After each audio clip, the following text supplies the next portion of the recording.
Hello and Sat Sri Akal. Welcome to today's video. The topic today is if visa holders in the UK can actually get a mortgage. So whether you have a spouse visa, tier 2 visa or any other type, here's some information that may help you. Many visa holders wonder if they can secure a UK mortgage without having indefinite leave to remain. The good news is it's possible, but there are a couple of challenges. While it might be a bit trickier, lenders still assess your application based on factors like your deposit, credit worthiness, and affordability criteria. With visas, lenders consider additional aspects for visa holders, such as residency.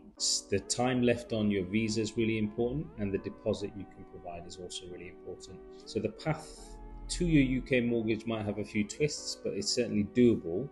Lenders usually feel more comfortable offering mortgages for specific visa types where your income supports the loan. So these types include Tier 1 entrepreneurship visas for business ventures and investments, Tier 2 for job offers with UK-based employers, spousal visas for those married to UK residents, and also ancestral visas for Commonwealth citizens with UK-born grandparents. Okay, so what if you're on another type of visa? I wouldn't worry, you may still be eligible.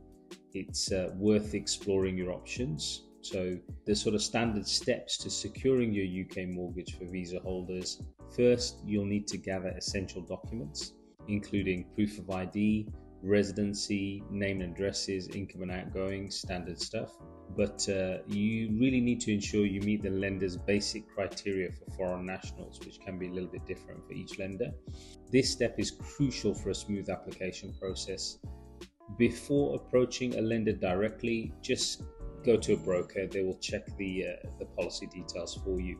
They can guide you on the best lenders and specific criteria for your situation. Just keep in mind that some lenders may have additional preferences, such as having a UK bank account and raising your deposit independently.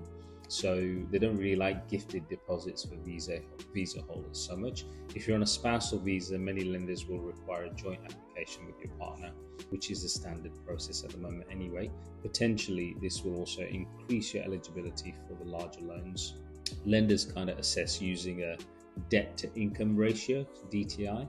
They typically look for a debt to income ratio of around 36% or lower, with 30% allocated towards your mortgage. I can tell you about that if you want to give me a call. Usually you're going to get about 4.5 times income, with some lenders going higher. As for earnings, it depends on your employment type and duration.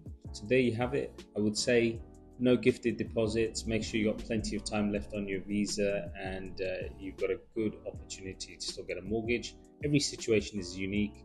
Give me a call for some further advice if you'd like to sort of explore this. And I'm waiting here to assist with any inquiries. Thanks.